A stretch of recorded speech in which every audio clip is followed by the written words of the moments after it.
முருகனை கூப்பிட்டு முறையிட்ட பேருக்கு முற்றிய வினை தீருமே. உடல் பற்றிய பிணியாருமே வாழ்க்கை முற்றிலுமே நலம் பெற்று இனி துரமெத்த இன்பம் சேருமே. அப்பன் முருகனை கூப்பிட்டு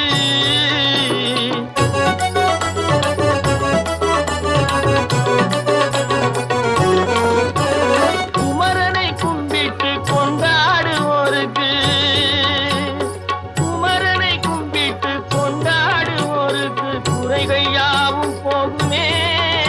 அவர் குடும்பம் தழை போகுமே.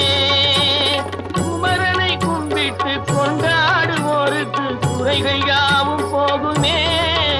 அவர் குடும்பம் தழை போகுமே. சமர வேலாயுதம் பக்க துணை கொண்டால் சகல பயம் நீங்குமே.